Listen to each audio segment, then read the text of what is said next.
नमस्कार।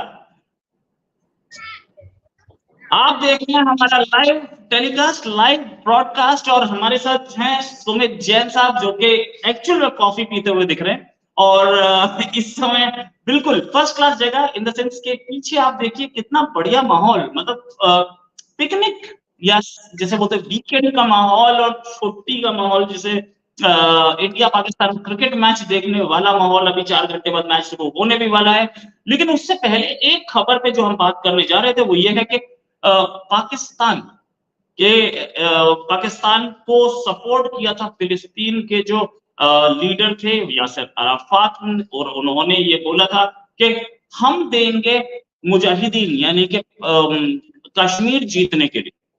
अराफात ने ओआईसी में बोला था कि हम देंगे मुजाहिदीन पाकिस्तान को कश्मीर जीतने के लिए, और साथ में अराफात ने जिंदगी में कभी भी इंडिया का पार्ट नहीं माना कश्मीर को, हमेशा पाकिस्तान का पार्ट माना।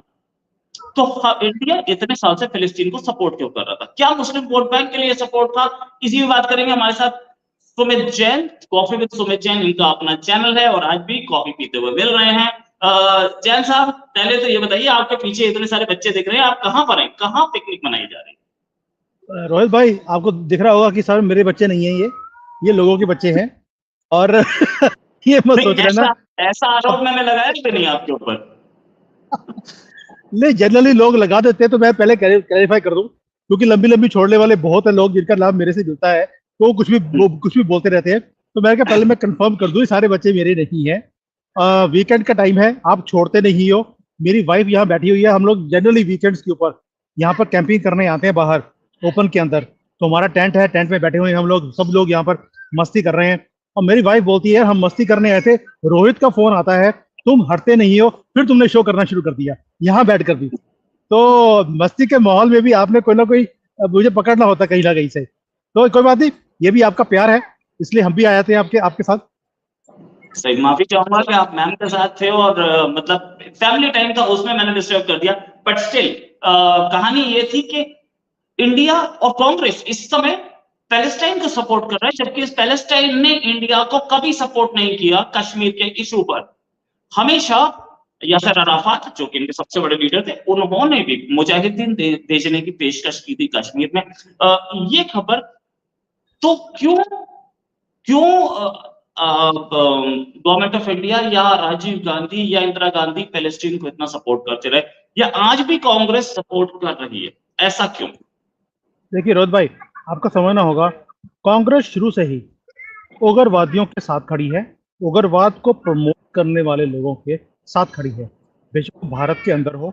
हमने देखा है कि कश्मीर में जो ये बड़े बड़े उग्रवादी थे, इन्हें रेड कारपेट ट्रीटमेंट दिया जाता था, इन्हें इनवाइट किया जाता था प्रधानमंत्री के दफ्तर के अंदर, वहां मीटिंग्स होती थी इनके साथ, वहां पर ये बिल्कुल हाथ जोड़कर लेटते थे उनके सामने कि माई बाप, आप जो चाहो हम आपको देने को तैयार हैं। ये इनकी हिस्ट्री है। अब हम यासिर अराफात की बात करिए, अब उसको भी समझने की बात है आपको। वो कौन था? वो एक उग्रवादी था जिसने नॉन मुस्लिम्स के कत्ल किए थे, हजारों केस हैं उसके ऊपर।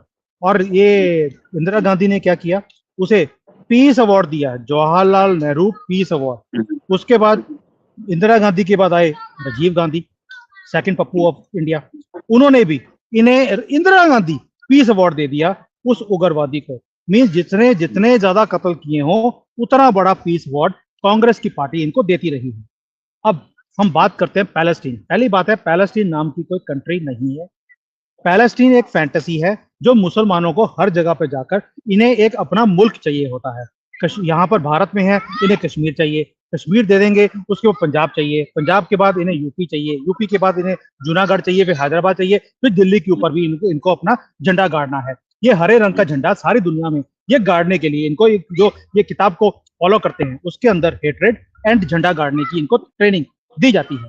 अब पैलेस्टीन जो है, इसे रिकॉग्निशन ये हरे झंडे फॉलो करने वाली कंट्री मुस्लिम उम्मा या पाकिस्तान ने नहीं दी। सबसे पहले मान्यता पैलेस्टाइन को भारत की गंदी फैमिली की सरकारों ने दी थी और किसी ने नहीं दी। इनको इनकी जो मान्यता है देने के बाद दुनिया ने आहिस्ता आहिस्ता इन्हें मान्यता देनी शुरू करी। इसीलिए जो पैलेस्टीन का जो ये अराफात जो उग्रवादी था, इसको इसने बोला कि भाई आपने हमें रिकॉग्नाइज किया है, हम आपकी मदद करेंगे अब पाकिस्तान को। बल्कि भारत की मदद नहीं करी उन्होंने, उन्होंने बोला हम मुजाहिदीन भेजेंगे यहाँ पर ताकि कश्मीर को लिबरेट किया जाए। और उसी आदमी को कांग्रेस की पार्टी वाले, जो ये गंदी फैमिली है, उन्हें अवार्ड दे रही थी, उन्हें रिकॉग्नाइज कर रही थी, उन्हें सपोर्ट कर रही थी। और यहाँ तक कि मेरी जो मीटिंग हुआ एक बार, जो सुब्रमण्यम स्वामी जी हैं, उन्होंने मुझे बड़ा क्लियरली बताया कि राजीव गांधी और सोनिया गांधी भी उसके जाने के बाद कैसे पैलेस्टीन में पैसे भेजती थी, उन्हें फंड करती थी इसराइल के अगेंस्ट काम करने के लिए। ये तो इनकी हिस्ट्री है भाई। मैं आपको ये ऑन रिकॉर्ड बता सकता हूँ कैसे गंदी फैमिली पैलेस्टीन वालों को सपोर्ट करती है, हमास के जानवरों को सपोर्ट करती है, morally and also financially also, कि वो उधम मचाते रहें। और वो लोग क्या करते हैं, वो मुसलमानों के साथ खड़े हैं, भारत के जो जाहिल मुसलमान हैं उनके साथ खड़े हैं, उनकी सपोर्ट करते हैं, उनके कॉज को वो सपोर्ट भी करते हैं, और यहाँ पर जो उधम मचाया जाता है उसमें भी उनका भागीदारी होती है। तो कांग्रेस की तो हिस्ट्री है रोहित भाई, ये हमेशा ही उग्रवाद फैलाने वाले और उग्रवादियों के साथ खड़ी है और उन्हें सपोर्ट करती है। और इसलिए इन्होंने अभी जो नया मैनिफेस्टो है, जो इनका इंटरनेशनल पप्पू अभी जो प्रधानमंत्री बनने की ख्वाहिश रखता है, उसने भी डिक्लेयर किया है कि 24 में जब हम आएंगे, हम मोहब्बत की दुकान को सारे हिंदुस्तान में खड़ा करेंगे, मोहब्बत हम करेंगे मुसलमानों के साथ, और दुकान खुलेगी हिंदुओं की जिंदगियों के साथ, कि हिंदुओं की जिंदगी वहां पर सौदेबाजी होगी और मुसलमान वो सौदे में खरीदेंगे हिंदुओं को। तो इनका तो मैनिफेस्टो है कि भाई हमने 24 में आने के बाद मोदी और मोदी के सपोर्टर्स को जो 1000 साल में इनको सबक नहीं सिखा पाए, वो हमने 24 के बाद सिखाना है। तो ये ओपन मैनिफेस्टो है, इसमें हैरानी की कोई बात ही नहीं है। राइट, इसमें हैरानी की बात नहीं है, लेकिन फिर भी कांग्रेस ने इस समय जो किया है वो भी देखने वाली बात है कि इस समय भी कांग्रेस ने सपोर्ट किया, ये हिस्ट्री पता लगते हुए। ये फिलिस्तीन या यासिर अराफात जो कि कभी भी इंडिया के स्टैंड को सपोर्ट नहीं कर रहे थे, उनको कांग्रेस सपोर्ट कर रही है, और इंडिया के बहुत सारे लोग भी सपोर्ट कर रहे हैं। क्या मोदी गवर्नमेंट का स्टैंड बिल्कुल सही नहीं है? इसमें हम इजराइल को सपोर्ट करते हैं क्यों? और इतने सारे लोग, क्या इनको अरेस्ट नहीं किया जाना चाहिए जो लोग आतंकवाद को सपोर्ट कर रहे हैं? इंडिया में हमास के लिए रैलीज निकल रही हैं, इतने सारे ट्वीट्स आ रहे हैं, इतने सारे फेसबुक पोस्ट आ रहे हैं, इन लोगों को अरेस्ट नहीं किया जाना चाहिए जो लोग आतंकवाद को सपोर्ट कर रहे हैं इंडिया में? रोहित भाई, पहली बात ये आपने बोला कि जो भारत के लोग हैं, भारत में कई लोग हमास को, ये हमास के जो जानवर हैं इन्हें सपोर्ट करते हैं। मैं इसे डिसएग्री करता हूँ। ये भारत की जगह, सनातन की जगह है। यहाँ पे जितने भी सनातनी हैं, जो भारतीय हैं, वो कभी भी ये जानवरों को सपोर्ट नहीं कर सकते। जो ये आउटसाइडर्स हैं, जो अपने आप को आउटसाइडर मानते हैं, कोई अपने आप को खिलजी की औलाद समझता है, नाजायज औलाद है उनकी, कोई गाजी की है, ये जो उनकी औलादें हैं नाजायज, ये वही लोग हैं जो उन्हें सपोर्ट करते हैं। और कांग्रेस भी उसी कैटेगरी में बिलोंग करती है। तो अब एक तो ये बोलना बंद कर दीजिए कि भारत के लोग हमास जैसे जानवरों को सपोर्ट करते हैं, ये बिल्कुल डिफरेंट बात है। एज फार एज आपने बोला कि भाई क्या इनको अरेस्ट नहीं करना चाहिए, आप कितनों को अरेस्ट करेंगे? इसराइल, मैं हमेशा बोलता हूँ, इसराइल वाले जो हैं उनकी बड़ी किस्मत अच्छी है कि उनके पास ये सारे जानवर एक अलग जगह पे रहते हैं, इसका नाम है गाजा या वेस्ट बैंक। तो इन्हें आइडेंटिफाई करना बड़ा आसान है। भारत की सबसे बड़ी प्रॉब्लम ये है, यहाँ पर तो 500 गाजा हैं और लाखों की तादाद में ये हमास के जानवर हमारे देश में रहते हैं और हमारे साथ घुल मिलकर ही वो रहते हैं। इनको आइडेंटिफाई करना, इनको अलग करना और इनका सॉफ्टवेयर अपडेट करना बहुत ही ज्यादा मुश्किल है।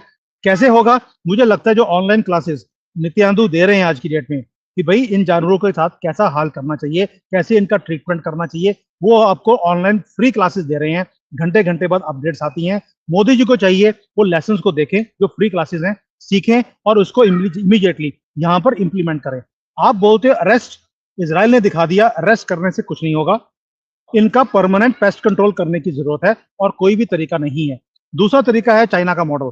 मैंने मोदी गवर्नमेंट में अपनी रिप्रेजेंटेशंस ऑलरेडी भेजी हुई हैं कि चाइना का मॉडल जो है वो जबरदस्त है। इनका सॉफ्टवेयर अपडेट करने के लिए 1 या 2 साल लगते हैं, उससे पहले इनका सॉफ्टवेयर अपडेट नहीं होता।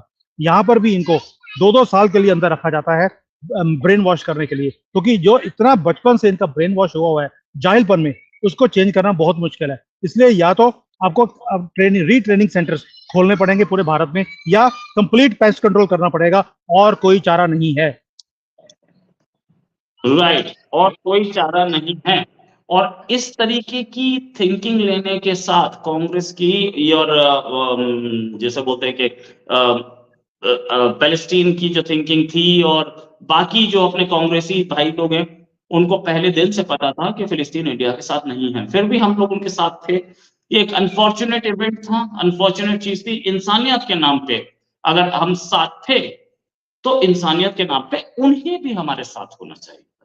हम भी विक्टिम रहे हैं टेरर के हमेशा, आतंक हमने भी झेला इस कश्मीर के नाम पे, तो क्या उन्हें हमें सपोर्ट नहीं करना चाहिए था? ये बात राहुल गांधी को या कांग्रेस गवर्नमेंट को कब समझ में आएगी कि आतंकवाद आप कंट्री के खिलाफ काम कर रहे हैं सपोर्ट करके? रोहित भाई, इन्होंने एक विनिंग फॉर्मूला बना लिया कि भाई जो आम आदमी पार्टी है, उन्होंने खालिस्तानियों को सपोर्ट किया और खालिस्तान वालों के सपोर्ट के कारण वो पंजाब जीत गए। अब कांग्रेस को लगता है कि भाई अगर उग्रवादियों को सपोर्ट करने के बाद कुर्सी मिलती है तो क्यों ना ये काम किया जाए। अब इन्होंने ओपनली डिक्लेयर कर दिया पूरे दुनिया के अंदर कि बेशक वो कोई भी उग्रवादी है, कोई भी संगठन है उग्रवाद का, हम आपको सपोर्ट करते हैं। बेशक वो रोहिंग्या हो, बेशक वो हमास हो, बेशक वो अर्बन नक्सल्स हो, ये लेफ्ट विंग वाले जितने भी हैं, हम आपको सपोर्ट करते हैं। हम चाइना को भी सपोर्ट करने को तैयार हैं। भाई आप हमें भारत की जो प्रधानमंत्री की कुर्सी है वो आप हमें दिला दीजिए, हम आपको अक्साई चीन दे देंगे, हम अरुणाचल दे देंगे, पाकिस्तान को भी बोल दिया हम आपको कश्मीर दे देंगे, आप हमें एक बार कुर्सी दे दीजिए प्रधानमंत्री की। हिंदुओं को तो हमने सीधे से सीधा कर ही देना है, जो आप मांगोगे हम आपको देने को तैयार हैं। तो ये कांग्रेस को समझ नहीं आएगा, ना ही वो समझना चाहते हैं। उनकी एक ही मंशा है, हिंदुओं को सीधा करना है परमानेंटली, और प्रधानमंत्री की सीट पर अब दोबारा से जब आएंगे तो दोबारा से उस सीट को खाली नहीं करना। इसलिए उसके लिए किसी भी हद तक गिरने को तैयार है। गिरी हुई पार्टी तो शुरू से थी। अब ये इनका जो एजेंडा है, पहले सेकुलर का जो वर्ड था उसके पीछे छुपकर बुरके में ये काम करते थे, अब इन्होंने बुरका उतार दिया, सेकुलर वर्ड को इन्होंने डस्टबिन में फेंक दिया। अब सिर्फ मुसलमानों की तुष्टीकरण इनकी ओपनली दिखती है। तो रोहित भाई, आज जो हम भी आज इतना अग्रेसिवली इनके लिए बोलते हैं, इन गद्दारों के लिए, वो इसलिए बोलते हैं क्योंकि इनका भी एजेंडा अब ओपन आ गया है। अब छुपी हुई बात नहीं है, अब ये ओपन लड़ाई है। अब ये हिंदू वर्सेस कांग्रेस है और कुछ भी नहीं है। अब हिंदू जागेगा तभी बचेगा, नहीं तो हिंदू अगर नहीं जागा तो गला कटेगा। अब इन्हें हिंदुओं की बारी है जागने की और समझने की। अच्छा, एक चीज और कि इंडिया में लड़ाई चल रही है फिलिस्तीन की और इसराइल की, लेकिन इंडिया में क्या ओवरवेलमिंग सपोर्ट है इसराइल के लिए? यस, एक कमेंट भी आया स्टैंड विद इसराइल। ये इतना सपोर्ट इसराइल के लिए क्यों है? क्या ये मुस्लिम्स के खिलाफ नफरत है? क्या ये आतंकवाद के खिलाफ नफरत है? क्या है? क्योंकि इतना स्ट्रॉन्ग सपोर्ट ट्विटर पे देखिए, उस पे देखिए, यूट्यूब पे देखिए, इधर कमेंट्स देखिए, सोशल मीडिया पूरा भरा हुआ है। क्यों है इतनी नफरत फिलिस्तीन से लोगों नहीं है रोहित भाई, पहली बात है आप बार बार पैलेस्टीन बोलते हैं, आप उन्हें सिर्फ वहां के मुसलमान बोल सकते हैं क्योंकि पैलेस्टीन नाम की कोई कंट्री नहीं है, पहली बात। दूसरा, नफरत नहीं है। Why people stand with Israel? Human beings हमेशा ह्यूमन बींग्स के साथ खड़े होंगे, जानवर जानवरों के साथ खड़े होते हैं। मैं एक और एग्जांपल देता हूं, जो मेरे यहाँ पर वर्कशॉप्स होती हैं, मैं हमेशा एक चीज बोलता हूं कि आपने कभी कभी भी घोड़े को गधों की लाइन के पीछे चलते हुए नहीं देखेंगे। गधे फिर भी कहीं ना कहीं घोड़ों की लाइन के पीछे चल सकते हैं, लेकिन घोड़ा कभी भी गधों के पीछे नहीं चलता। इसलिए हम हमास जैसे गधों के पीछे नहीं चल सकते। तो एक तो आपको समझना पड़ेगा, इंसान इंसानों के पीछे चलते हैं। हम जो सनातनी हैं ये इंसानों की कैटेगरी में आते हैं, इसलिए हम इजराइल के जो इंसान हैं उनके पीछे हम चलते हैं और उनको सपोर्ट भी करते हैं। जैसे हमने इनकी जहालत को, ये मुसलमानों की, हमने 1000 सालों से हमने सहन किया है, इनको बर्दाश्त किया अपने देश में, वही हाल इजराइल के साथ भी है। आपको भी मालूम है कि इजराइलों के ऊपर कितने अत्याचार वर्ल्ड वॉर्स में भी हुए, उससे पहले भी हुए और अभी भी हो रहे हैं। ये भी वैसे ही उनको सहन कर रहे हैं मुसलमानों को, जैसे हम सहन कर रहे हैं। इसलिए कई बार वो सिंपैथी भी आती है, क्योंकि हमें मालूम है ये पेन कितनी है, हमारे अंदर तक वो पेन गई हुई है, हमने सहन किया है, और इसलिए हम स्टैंड करते हैं उनके साथ। मुसलमान तो इसलिए उनके साथ स्टैंड करते हैं, मांस के जानवरों के साथ, क्योंकि इनकी जो फेक किताब ये फॉलो करते हैं उसमें लिखा हुआ है कि आपने सारे नॉन मुसलमानों को, काफिर जिसको बोलते हैं, उन्हें आपने एलिमिनेट करना है। उन्हें आपने पहले धोखे में रखना है कि हम भाई भाई हैं, और जब वो भाई बना लें, जैसे कन्हैया करनाल को इन्होंने बनाया था, उसके बाद गला उसी के दोस्त ने काटा जो 20 साल से उसका दोस्त था। तो ये इनकी जो नफरत है इनके अंदर, ये किताब में 450 बार लिखा हुआ है कि आपने जिहाद में नॉन मुसलमानों को कैसे मारना है। कैसे गर्दन पकड़नी है, कहाँ से आपने कट लगाना है, ये सारी डिस्क्रिप्शंस उनकी किताब में लिखी हुई हैं।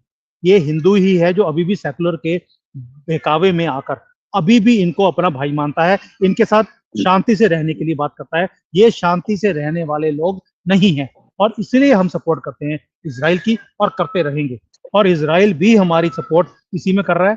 पर मुझे ये चीज देखनी है कि मोदी जी कब ये उनके प्रधानमंत्री से लेसन्स लेंगे कि पेस्ट कंट्रोल कैसे इस देश में भी किया जाए, ताकि यहाँ पर हम भी सुख शांति से परमानेंटली रह सके, इन जाहिलों को बाहर निकाल। या राजवीर जी लिख रहे हैं कि उन्हें सुमित जी की आवाज नहीं आ रही है। राजवीर जी, बाकियों को अगर नहीं आ रही है तो प्लीज कमेंट करके बताएं कि आवाज आ रही है कि नहीं। मेरे पास तो आ रही है, और बाकियों किसी की नहीं आ रही होती तो बाकी लोगों ने कमेंट किया होता। एक बार जरूर चेक करें, बाकी लोग हमें बताएं कि किस किस को नहीं आ रही है, और किस लोगों को आ रही है तो बढ़िया। आगे सुमित जी ने एक्चुअली अभी थोड़ी देर पहले मुझे बता रहे थे कि उन्होंने लेटेस्ट टोपी पहनी हुई है, जिस टोपी में अपना माइक्रोफोन भी लगा हुआ है, चाइनीज टेक्नोलॉजी है, देखिए। बाकी सुमित की voice is okay. Sanjay Singh ji बोल रहे हैं आवाज आ रही है। शैडो बोल रहे हैं, शैडो थैंक्स अ लॉट। और बहुत सारे लोग, ओवैसी और उनके जैसों को वहां जाना चाहिए, और अब तो उन्हें वहां पुलिस भी नहीं मिलेगी। बहुत बढ़िया। आर्यन बहुत सारे लोग बोल रहे हैं। जी का आइडिया बहुत अच्छा है। जितने जानवर हैं सबको पैलेस्टीन की हेल्प, पैलेस्टीन मैंने गलती से बोल दिया, हमास के जानवरों के साथ जाना चाहिए, वहां पे हेल्प करनी चाहिए। और मुझे मेरी अपनी ख्वाहिश है कि जो राहुल गांधी एंड ऑल हैं, इनको भी चाहिए कि गाजा में जाएं, वहां पर जाकर जो वो फेक वीडियोस बना रहे हैं सिंपैथी गैदर करने के लिए, वहां जाकर, जैसे ये भारत के अंदर भी कभी मणिपुर चले गए, कश्मीरियों के साथ चले गए, तो इनको चाहिए कि ये गाजा में जाएं अभी इस वक्त, स्पेशली नॉर्थ एरिया में जहां पर अभी बम्बार्डमेंट हो रही है, वहां पर जाएं और उनके साथ जाकर वहां पे वीडियोस बनाएं कि भी हमारी आपके साथ सिंपैथी है, हम आपके साथ खड़े हैं। और उसके बाद हम, मुझे इतना मालूम है कि इनकी अगली मुलाकात 72 हुरों के पास ही होगी। राइट। ये लाइक शेयर एंड सब्सक्राइब बोल रहे हैं। कैसे तो लाइक शेयर एंड सब्सक्राइब, आप हमारे चैनल को अब तक सब्सक्राइब नहीं किया तो जरूर सब्सक्राइब करें, और इस वीडियो को लाइक करें, शेयर करें, साथ में कमेंट में बताएं कि आप नेक्स्ट कौन सा टॉपिक चाहते हैं, और क्या आप इजराइल के साथ हैं या आप फिलिस्तीन के साथ हैं। कमेंट में जरूर बताएं कि आप इजराइल के साथ हैं या फिलिस्तीन में। देखना चाहता हूं कितने लोग फिलिस्तीन के साथ हैं। ये लाइक शेयर सब्सक्राइब। वो ये भी बोल रहे हैं कि क्रॉसिंग रिपब्लिक में रहते हैं। क्रॉसिंग रिपब्लिक के पास मैं रहता हूं। भाई आपको कैसे पता मैं क्रॉसिंग रिपब्लिक के पास रहता हूं? क्रॉसिंग रिपब्लिक के पास नहीं रहता हूं मैं, ये भी सही है। और दूसरी चीज ये कि आप बोल रहे थे वॉलपेपर टॉयलेट पे जैसा लग रहा है, तो आपका टॉयलेट ऐसा होगा, मेरा तो नहीं है सर, थैंक्स अ लॉट। और ये वॉलपेपर चेंज नहीं होने जा रहा है। थैंक्स पिछला वाला भी पता नहीं कितने लंबे अरसे के बाद हुआ। Yes, you people also support Israel. नीचे कमेंट में जरूर क्यों बताइएगा, चैट में जरूर, चैट में बता रहे हैं। Thanks a lot. Now coming to the point. अच्छा, एक चीज और, लोगों ने बोला है कि सारे के सारे लोग इजराइल को सपोर्ट तो कर रहे हैं, सारे के सारे, सॉरी, सारे के सारे मुस्लिम्स और कांग्रेस पैलेस्टीन को सपोर्ट तो कर रहे हैं, लेकिन कोई वहां जाकर के उनके लिए लड़ना नहीं चाहता है। क्या हमारी तरफ से कोई स्पेशल फ्लाइट जानी चाहिए उनके लिए लड़ाने के लिए? भारत में मैंने पहले बोला आपको, इन सबको फ्री ऑफ कॉस्ट भारत की सरकार को चाहिए इन सबको गाजा में भेजे, और उसके बाद हमेशा के लिए हम राम राम सत्य बोल सकते हैं इनके लिए, क्योंकि ये दोबारा वापस आने वाले नहीं है। यही इनका इलाज है। और इनको जितना प्यार है ये दूर से प्यार दिखा सकते हैं।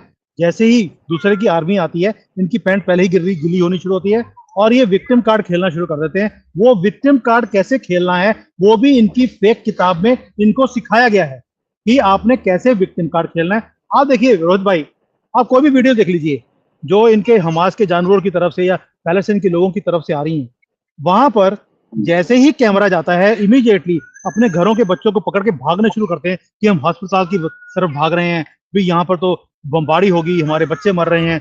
और इनके जितने भी मैसेजेस आते हैं वो दिखाएंगे कि भाई मेरी छोटी सी बच्ची है, साथ में कुत्ता है, बिल्ली है, इनका क्या कसूर है कि भाई इनको बम्बार्डमेंट की जा रही है। अरे भाई, जब इजराइल के लोगों को आप ऐसे ही मार रहे थे तब उनका क्या कसूर था? दैट मीन्स उनका कसूर है, लेकिन आपका कोई कसूर नहीं है। दूसरी बात, एक जब ये वहां पर जानवरों की तरह इन्होंने लोगों के बच्चों को मारा, वहां भी औरतों को मारा, उनका रेप किया, बूढ़े बूढ़े लोग जो थे उनको इन्होंने मारा, तो बोले ये तो अल्लाह की मर्जी थी, हो गया तो हो गया, क्या फर्क पड़ता है? भाई आज जो तुम्हारे पिछवाड़े में बॉम्ब ठोके जा रहे हैं वो भी तो अल्लाह की मर्जी है, तो अब क्यों आपके डबल स्टैंडर्ड दिखते हैं? तो यही चीजें हैं जो मुझे हमेशा ही इनके डबल स्टैंडर्ड जो हैं, मुझे समझ नहीं आता कि इनकी कैसी ये किताब है, कैसे ये अल्लाह के वर्ड्स हो सकते हैं कि भाई आप कैसे विक्टिम कार्ड खेलिए, कैसे दूसरों के गले काटिए और उसके बाद रोना भी आपने खुद शुरू करना है। अब तो मैंने वो वीडियोस भी देखी हैं जहां पर इजराइल के लोगों की इन्होंने जाने ली और उन्हीं के खून से इन्होंने अपने मुंह के ऊपर वो लगा लिया, कलर लगा लिया, ताकि लोगों को दिखाई, देखिए जी इन्होंने हमें मारने की कोशिश करी है। विक्टिम कार्ड इतना ब्यूटीफुली खेलते हैं ये लोग। मैं चाहता हूं कि ऐसे विक्टिम कार्ड खेलने वाले लोगों के पास राहुल गांधी, गांधी फैमिली और ये सारे जाहिल मुसलमानों को वहां फ्लैटें भर भर के भेजना चाहिए। let them make videos there. Right. Subhash ji बोल रहे हैं कि मेरी आवाज बहुत तेज होती है। हाँ यार, मेरी आवाज तेज तो है। ये सब के सब बोलते हैं और आई डोंट नो, मैंने माइक भी चेंज किया। माइक चेंज करने के बाद भी ये अभी एक नया माइक लिया है, इसके बाद भी तेज आ रही है। तो मैं खुद ही धीरे बोलने की कोशिश करूंगा। इससे ज्यादा मैं कुछ नहीं कर सकता। फिर रोहित भाई, आपकी आवाज कभी भी कम नहीं हो सकती, ये शेर की दहाड़ है। Thanks a lot. लेकिन क्या है, मेरे को जब से मेरे को पाकिस्तानियों ने रॉ का एजेंट डिक्लेयर किया है, तो मेरे पास धमकियां आ रही हैं। मेरे जो ये नीचे जो नंबर चल रहा है, हेल्पलाइन नंबर, इस पे भी धमकी आ रही है, मेल पे भी धमकी आ रही है पाकिस्तान से कि हम तुम्हें मार देंगे, ये कर देंगे, वो कर देंगे। डरता मैं किसी से नहीं। इनसे डरता होता तो कहीं छोले भटूरे की दुकान लगा के बैठा होता। जर्नलिज्म में आया हूं और वो भी इंटरनेशनल अफेयर्स में मैंने काम किया 20 साल से ज्यादा, तो इसीलिए किया। और मैं पहले दिन से पाकिस्तानियों से डील कर रहा हूं और वहां से धमकियां आज से नहीं आ रही। गुड। अच्छा, ये थोड़ा दूर कीजिए माइक। हाँ बिल्कुल, मैं दूर कर देता हूँ। Done done done, voice balance हो जाएगी। अच्छा, और अब आवाज थोड़ी बेटर है मेरे हिसाब से। मैंने थोड़ा सा दूर कर दिया माइक को, नो डाउट। अच्छा, एक चीज और कि अब बात करते हैं कि ये लोग, राजकुमार पसरीचा जी नमस्कार, कैसे हैं सर? ये राजकुमार पसरीचा, ये मेरे दोस्त भी हैं और देहरादून रहते हैं और बड़े अच्छे आदमी हैं, बहुत अच्छे आदमी हैं। ऐसे लोग बहुत मुश्किल से मिलते हैं, सच में। Thanks a lot Rajkumar ji for joining. एक चीज और कि क्या इस पूरे गेम में जो विक्टिम कार्ड खेला जा रहा है, इस विक्टिम कार्ड में क्या कहीं पे इंडिया अपने आप को एक क्लैरिटी ले सकता है? क्योंकि इजराइल ने जो आज यूएन को सुनाई है कि हमारे सामने मॉरल स्टैंड मत रखने की कोशिश करना, आप हमें मॉरल्स का ज्ञान मत दो, ये आप ही का ट्वीट मैंने पढ़ा था इनफैक्ट। तो क्या इंडिया भी कुछ ऐसे सुना सकता है कि भैया ये जो तुम विक्टिम कार्ड खेलते हो, ये हमारे सामने ना खेलो, समझे? हमें ज्ञान मत दो। मैंने आज एक वीडियो बनाया है, मेरे अकाउंट में जाके लोग देख सकते हैं। मैंने उसमें बड़ा क्लियरली एक्सप्लेन किया है कि जो विक्टिम कार्ड वाला काम है, ये ज्ञान, नॉट विक्टिम वाला, जो ज्ञान देने वाला काम है, ये महाभारत में भी हुआ था। आपको याद होगा जब द्रौपदी का कांड हुआ, तब सारे महारथी चुप करके सिर नीचे रख के, जैसे मुंह में दही भरा हो, तो बोले नहीं। उसके बाद अभिमन्यु का जब वध हुआ, तब वो निहत्था था, उसे मारा गया, तब भी ये सारे महारथी उसको तीर मार मार के उसको इन्होंने खत्म किया। लेकिन जब कर्ण को मारने का टाइम आया या दुर्योधन को मारने का टाइम आया, ये सारे महारथी खड़े हो गए, ये नीति के खिलाफ है। तब इनको सारा ज्ञान, सारे शास्त्र, सब कुछ इनके दिमाग में आ गया और जो दही था वो अंदर इन्होंने निगल लिया और ये सब बोलने लग गए। यही काम अब दोबारा से इजराइल के साथ भी होता है, भारत के साथ भी होता है। ये सारे ज्ञान, इनको शास्त्र, इनको याद आ जाते हैं। जैसे ही मुसलमानों के साथ हम वही हाल करते हैं जो ये बाकियों के साथ करते हैं। भारत को अब वही स्टैंड लेना पड़ेगा जो इजराइल ले रहा है। हमें ज्ञान देने की जरूरत नहीं है। आपका ज्ञान वो कब कहाँ गया था? जब मुसलमान हमारे यहाँ आकर इजराइल के अंदर वहां लोगों को जानवरों की तरह मार रहे थे, तब तो आप बोले नहीं। तब तो आपने भंगड़े डाले पूरे दुनिया के अंदर, पटाखे बजाए और आपने वो सब कुछ होने दिया अपनी आंखों के सामने। तब यूनाइटेड नेशंस कहाँ था? तब ह्यूमन राइट्स कहाँ था? तब नहीं था कुछ भी। और आज उनको ज्ञान दिया जा रहा है। इजराइल ने बोल दिया there is no war crimes, no court, ना इंटरनेशनल ना लोकल। जो अब हम करेंगे वो दुनिया के लिए मिसाल होगा। तो इजराइल ने अब हमें, तभी मैं बार बार बोल रहा हूं, इजराइल हमें ऑनलाइन फ्री क्लासेस दे रहा है कि पेस्ट कंट्रोल कैसे किया जाता है। भारत को अब ये फॉर्मूला अप्लाई करना पड़ेगा विदाउट थिंकिंग। जो ये लेफ्ट विंग वाले हमारे बिके हुए कोर्ट के जो जजेस हैं, उनके बारे में परवाह करने की जरूरत नहीं है। अब इनका पर्दाफाश हो चुका है। We have to now implement the same formula, either it is Chinese formula or it is the Israel formula. There is not a third way. ये रामचंद्र बन के जो मोदी जी कंट्री को चलाने की कोशिश करते हैं। महाभारत के टाइम में रामचंद्र नहीं चाहिए, अब कृष्ण की पॉलिसी चलेगी। कोई भी आपको फॉर्मूला अप्लाई करना पड़े, you have to go ahead. Right, Krishna भगवान की पॉलिसी बहुत जरूरी है और वही जो भागवत का ज्ञान है वो भी जरूरी है। अच्छा, एक चीज, बहुत सारी चीजें, वो गाना भी याद आता है ना, ये भागवत का ज्ञान है वो। अच्छा, जब एक ये भी शेम ऑन बीसीसीआई, ये जनाब योगेश्वर जी ने लिखा, मैं ऐसा नहीं बोलूंगा शेम ऑन बीसीसीआई, लेकिन बीसीसीआई इनको अलाउ कर रहा है पाकिस्तानी क्रिकेटर्स को पूरा प्रोपेगेंडा करने के लिए, फिलिस्तीन के लिए। वो जो बोल रहे हैं कि मैं डेडिकेट करता हूं अपनी सेंचुरी फिलिस्तीन को, और ये और हमास को सपोर्ट कर रहे हैं इंडिया में बैठ के, क्या बीसीसीआई उनको बोल नहीं सकता कि आप यहाँ पे बैठ के कोई पॉलिटिकल स्टेटमेंट नहीं दे सकते? वैसे तो ये बोलते हैं कि क्रिकेट को पॉलिटिसाइज कर रखा है, क्रिकेट पॉलिटिक्स बना रहे हो। क्या इंडिया खेलता नहीं है इसलिए क्योंकि वो क्रिकेट पॉलिटिक्स कर रहे हो? और ये क्या हो रहा है कि आप अपनी सेंचुरी डेडिकेट कर रहे हो और आप इतने फिलिस्तीन के लिए स्टेटमेंट्स दे रहे हो? क्या ये पॉलिटिसाइज नहीं हो रहा क्रिकेट? भाई, पहली बात यह है कि it is not shame on BCCI, we should say shame on Pakistan. उन्होंने बोला था अगर भारत की टीम एशिया कप खेलने नहीं जाएगी तो हम भारत में नहीं आएंगे। तो ये तो देखिए, ये तो दोगले है ही हैं मुसलमान। इन्होंने जो बोला था इसके ऊपर कभी भी स्टैंड नहीं करते। जैसे ही देखा कि हम अगर भारत में वर्ल्ड कप खेलने नहीं गए तो अबाउट 1000 करोड़ रुपए का तो नुकसान हो जाएगा एक ही मैच का, जो हिंदुस्तान और पाकिस्तान का मैच है। तो ये पैसों के चक्कर में ये यहाँ पर आ गए, पहली बात ये। दूसरा, आपने बोला कि उन्होंने सेंचुरी, आज उन्होंने डिक्टेट वहां पे कहा कि ये this is for Hamas terrorist. अब जब हम इनकी विकेट लेंगे तो हमें भी करना चाहिए कि हर एक विकेट जो है और हर एक चौका और छक्का जो हम इनके मारने वाले हैं, इनको छक्कों की तरह मारेंगे, तो वो भी हमें करना चाहिए कि भाई this is every 4 and 6 is dedicated to Israel and for the safety and progress of Israel. और जितने ये हमें भी ऐसा ही स्टैंड लेना पड़ेगा। मैं लोगों को बोलता हूँ अभी जो हमारे सोशल मीडिया हैंडल्स हैं, हमारी वीडियोस हैं, उसके ऊपर जा जाकर हर एक बॉल के बाद आप कमेंट डालें for Israel, this 4 is dedicated to Israel, this 6, ये छक्कों को मारा हमने छक्कों की तरह, इनके ये 6 इज डेडिकेटेड टू इजराइल। इनको भर के इनको गाली निकालनी चाहिए, यही इनका इलाज है। हमारा हिंदू बोलता नहीं है, गालियां खाता रहता है। कल्पना की जरूरत नहीं है यार, आपके सामने हम बैठे हैं, लाइव एग्जांपल। हम बोलते हैं ना इनकी फेक किताब के बारे में, इनकी जाहिलपन के बारे में। आपको भी डेडिकेट करना पड़ेगा इन हर एक चौका और छक्का जो हम इनके ऊपर मारेंगे, डेडिकेटेड टू इजराइल, यही इनका आंसर है। और आज जय श्री राम का ट्रेंड जरूर चले, हर हर मोदी का ट्रेंड जरूर चले जिस समय मैच हो, ये जरूरी है। और साथ में स्टेडियम में हर हर मोदी के नारे लगे, नरेंद्र मोदी स्टेडियम पहले ये, welcome to Narendra Modi stadium. अच्छा, फाइनली आपने बोला कि हिंदू बोलता नहीं है, लेकिन एक जगह तो जरूर हुआ, वो लेडी आई थी मैडम अब्बास, जैनब अब्बास, उन्होंने हिंदू धर्म के खिलाफ ट्वीट किया था, उस पर उन्होंने माफी मांग ली। हृदय परिवर्तन है। एक चीज तो ये है कि ये दिखा दिया गया कि आप अगर हिंदू धर्म के खिलाफ बोलोगे या ट्वीट करोगे तो ये टॉलरेट नहीं किया जाएगा, ये अच्छा डेवलपमेंट है। लेकिन क्या मैडम ने माफी मांगी, क्या ये हृदय परिवर्तन है या अफसोस है कि लाखों का कॉन्ट्रैक्ट हाथ से निकल गया? रोज भाई, ये ऐसी कौम है जिनको कभी भी किसी चीज का अफसोस नहीं होता। ये भी इनकी किताब में इंस्ट्रक्शंस हैं कि जब आपके ऊपर दूसरा हावी हो जाए और आपकी चोरी पकड़ी जाए तो आप इमीडिएटली पैरों में गिर जाओ, माफियां मांगने शुरू कर दो, ताकि लोग बोलें देखिए कितनी कितनी नाइस ये कौम है।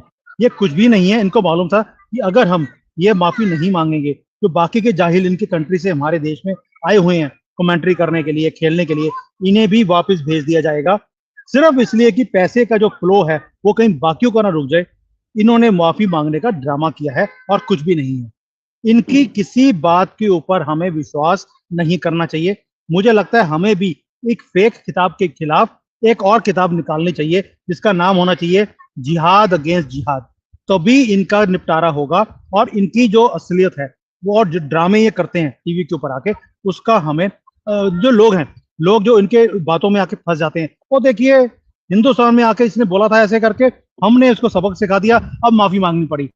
ये ऐसा कुछ भी नहीं है, ये सब ड्रामा है। We have to understand this games. और ये इनकी फेक किताब में बड़ा क्लियरली दिया हुआ है।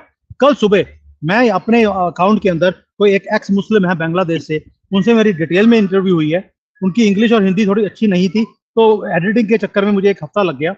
मैं पूरा उन्होंने एक्सप्लेन किया कि इनकी किताब में कैसे डिटेल्ड इंफॉर्मेशन दी गई है आपने काफिरों को बेवकूफ कैसे बनाना है और उसके बाद उनके गले कैसे काटने हैं, माफिया कैसे मांगनी है और बेवकूफ बनाने का धंधा कैसे शुरू करना है। आप लोगों को सबको मैं इनवाइट करता हूं कि प्लीज जिन्होंने ये समझने की बातें आपके लिए, मैं तो मेरे रोंगटे खड़े हो गए थे जब मैंने उनकी पूरी बातें सुनी है। वो बहुत लंबी वीडियो है, 1 घंटे की वीडियो है।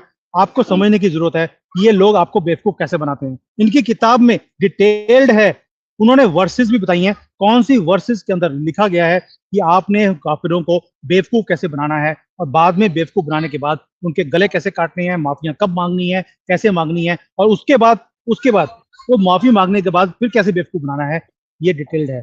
तो रोहित भाई, ये माफी मुफी कुछ भी नहीं है। ये माफी ना तो देने के लायक है या ये दे सकते हैं किसी को, ये सिर्फ गले ही काट सकते हैं क्योंकि इनकी किताब में इनको यही सिखाया है।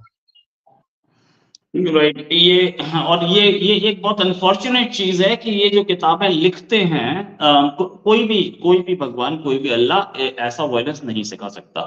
ये अलकायदा की टीचिंग्स हैं, ये सारी अलकायदा की प्रीचिंग्स हैं जिनको आजकल इन अलकायदा की प्रीचिंग्स को आजकल सारे मुसलमान ये समझने लगे कि यही कुरान, सारे नहीं मतलब ज्यादातर जो कि ऐसे वायलेंस में बिलीव कर रहे हैं। मैं सारों को ऐसा नहीं, मैं कोई किसी को जनरलाइज नहीं कर सकता। रमाकांत सिंह जय श्री राम लिख रहे हैं। रमाकांत सिंह, आपने पिछली बार कंप्लेंट भी की थी कि मैं आपका नाम नहीं लेता, बिल्कुल आपका नाम ले रहा हूँ। साथ में ये कि ये मानने वाली बात है कि कोई आदमी इनसे ये क्यों नहीं पूछता, ओसामा बिन लादेन इतने साल जिंदा रहा, सारे मुसलमान पाकिस्तान के उसको अपना गुरु मानते थे। पाकिस्तान की पार्लियामेंट में तक बोला गया हाँ ये शहीद है। एक बार उन्होंने पूछा कि ये कौन से कुरान में लिखा है कि ये जो तू वायलेंस सिखा रहा है? नहीं पूछा। चलिए ठीक है, एनीवेज होता है। Thanks a lot Sumit Jain साहब फॉर ज्वाइनिंग। उम्मीद है जल्दी एक डिस्कशन और करेंगे। बड़ा अच्छा डिस्कशन रहा। हम ये पर मैं अगेन रिपीट करना चाहूंगा, ना मैं ना सुमित जैन साहब, हम दोनों मुस्लिम से नफरत नहीं करते, उन लोगों से नफरत करते हैं जो वायलेंस सिखाते हैं इस्लाम के नाम पे।